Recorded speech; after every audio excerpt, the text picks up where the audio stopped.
প্রধান উপদেষ্টা ডক্টর মোহাম্মদ ইউনূস ও মালয়েশিয়ার প্রধানমন্ত্রী আনোয়ার ইব্রাহিমের দ্বিপাক্ষিক বৈঠক। মঙ্গলবার স্থানীয় সময় সকাল 10টার দিকে শুরু হওয়া ঘণ্টাব্যাপী বৈঠকে অংশ নেন উভয় দেশের উপদেষ্টা, মন্ত্রী, কূটনীতিক ও ব্যবসায়ী প্রতিনিধিরা।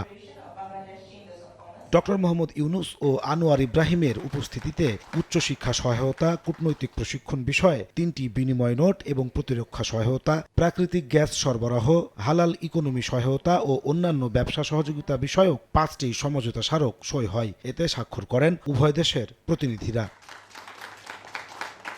দ্বিপক্ষীয় বৈঠক শেষে যৌথ সংবাদ সম্মেলনে হাজির হন ডক্টর মোহাম্মদ ইউনূস ও আনোয়ার ইব্রাহিম। এ সময় আনোয়ার ইব্রাহিম বাংলাদেশকে বন্ধু রাষ্ট্র উল্লেখ করে সহায়তার আশ্বাস দেন।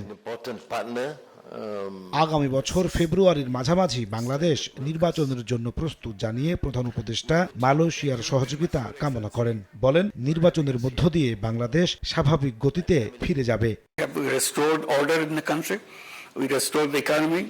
We restored institutions to function within just about a year. So now we are ready for elections. So we'll be holding our election in coming February, middle of February, to elect a new government so that we can go to a normal running of the country. So there we need lots of support, and we are looking forward to Malaysia's support. Always we bank to them.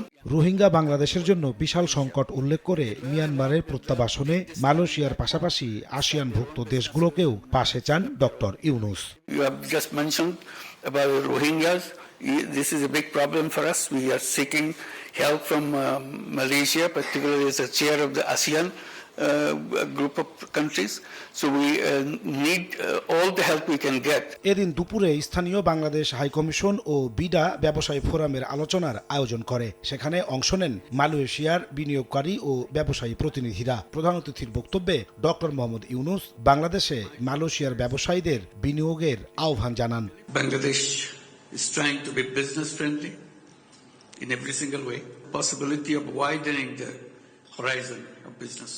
Bangladesh is an interesting country, you may find. It's a huge population, but most of the people are very young. Half the population is under the age of 26. And their creativity is limitless, which was never tried before. So giving opportunity to reveal those creativity. বিদেশি বিনিয়োগকারীদের আকৃষ্ট করতে অন্তর্বর্তী সরকার সব ধরনের উদ্যোগ নিয়েছে বলে জানান প্রধান উপদেষ্টা ডক্টর মোহাম্মদ ইউনূস। নাজমুস সালেহী, সময় সংবাদ।